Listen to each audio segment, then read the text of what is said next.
Hipócrates es el sinónimo de la esencia del espíritu científico. Fue el primer gran cirujano. Hasta hace poco se usaba una de las técnicas de él para operar hemorroides, donde se las enlazaba, se las cortaba y se las quemaba con una plancha. Trataba al paciente de forma global, analizaba el color de la piel, la lengua, los ojos. Su medicina se basaba en la alimentación. Por ejemplo, daba cítricos para las flemas respiratorias. Ya conocemos su frase célebre, que la alimentación sea tu única medicación. También daba importancia al ejercicio físico. Estos pensamientos de Hipócrates hoy tienen más fuerza que nunca, donde estamos tomando conciencia de nuestro sedentarismo y de las comidas llenas de preservantes y químicos. Hipócrates afirmaba que el cuerpo humano tiene de forma natural el poder intrínseco de sanarse y cuidarse. En la parte osteomuscular se puede decir que Hipócrates fue el primer gran quiropractor científico. Trataba los problemas de columna siempre y cuando no hubiera parálisis, donde afirmaba que no había tratamiento. Escribe 2 libros sobre apalancamiento y manipulaciones de los huesos. Usaba aparatos para corregir la columna. Uno de esos aparatos era la escalera hipocrática. Era un dispositivo donde se lo ataba al paciente cabeza abajo y era sacudido vigorosamente con el fin de reducir las curvaturas vertebrales. También usaba el banco hipocrático para la columna vertebral y articulaciones. Este aparato ejercía una tracción y se aprovechaba con la presión ubicar las vértebras, articulaciones y a veces incluso fracturas. Siguiendo con la historia de la quiropraxia, en Roma, en el año 150 después de Cristo, un médico griego, Galeno, cura al famoso historiador Pausanias de una neuralgia del brazo usando manipulaciones vertebrales. En Medio Oriente, en el año 1000 después de Cristo, Avicena escribe un libro sobre la cura de las ciáticas con manipulación. Se basaba en las técnicas hipocráticas. En el siglo XV, el doctor Miguel León Portilla hizo relato de las manipulaciones realizadas por los aztecas. Entre los años 1525 al 1611, en la época de oro española, existió un médico considerado como el Santo Tomás de la medicina.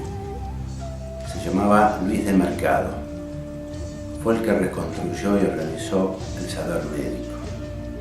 Escribió varios volúmenes sobre anatomía, fisiología, patología y metodología, sobre todo en pediatría. Era médico de Felipe II y de su cámara, titular de la Facultad de Medicina de Valladolid. Entre 1562 a 1572 dio varios cursos por orden del rey para capacitar a los algebristas, que eran los hueseros. Los tenían que capacitar en manipulaciones. Estas manipulaciones se basaban en las maniobras hipocráticas de reducción por presión bajo tracción, pero también por técnicas del doctor Miguel de León Portilla, que hablamos anteriormente, que estaban importadas de los aztecas. Estas clases posiblemente fueron los primeros cursos oficiales dados por una universidad sobre manipulaciones en la historia. En Polinesia, el navegante Cook fue tratado y mejorado de dolor en la espalda por los indígenas de ese lugar. En América del Norte, los indios Cherokee practicaban las manipulaciones. También los indios Shawnee, de los cuales Steele, el padre de la osteopatía, se inspira, ya que convivió con ellos, se inspira y crea sus manipulaciones osteopáticas. En América del Sur, la gran cultura inca y preinca de 5.000 años de antigüedad desarrolla una técnica increíble, que sin ninguna conexión con Hipócrates también basaban sus técnicas, sus ubicaciones óseas, por medio de reducción-contracción. Después sobaban los músculos fríos, afectados, lo que conocemos por masaje para descontracturar. Todas estas enseñanzas incas y preincas se fueron transmitiendo en recalqueros, que eran los que ubicaban los huesos con maniobras, y los sobadores, que ellos lo hacían más lentamente por medio de masaje, pero buscaban lo mismo, alinear los huesos. Un médico peruano, naturista, Iván Reina Mercado, que actualmente vive en Perú, profundizó, unió y mejoró todas estas técnicas y fundó la quiropraxia inca. En Europa existían los hueseros o curanderos, que durante numerosas centurias practicaban las manipulaciones como una tradición familiar. En Alemania se la conoce por Liendersen, en España como algebristas, en Italia renuctors, en Escandinavia como Spineknockers, en Gran Bretaña como bonesetter. Un famoso bonesetter fue el inglés Sir Herbert Baker, que nació en 1869 y murió en 1950. Fue elevado a la nobleza y trató en Inglaterra a miembros de la familia real, nobles, miembros del parlamento, actores. En 1867, un cirujano inglés, Sir James Paget, que nació en 1814 y murió en 1899, escribió un importante artículo, Case That Bonesetter Cure, en el British Medical Journal, indicando los casos que respondían a las terapéuticas manipulativas de los bonesetters. Esos casos eran lumbalgia tortícolis, trastornos de rodillas, artrosis o subluxación de mano y pie, rigideces y dolores en las articulaciones que estaban inmovilizadas por las fracturas, luxaciones, esguince, rigidez y dolores también por el desuso y también el ganglión de la muñeca. En esa época, en los años finales del siglo XIX, sucedieron grandes cambios y hubo una creciente conciencia pública en ciencias y tecnología. Marcó el comienzo de maravillosas máquinas como el barco de vapor, el telégrafo, el ferrocarril y la producción en masa de estas máquinas.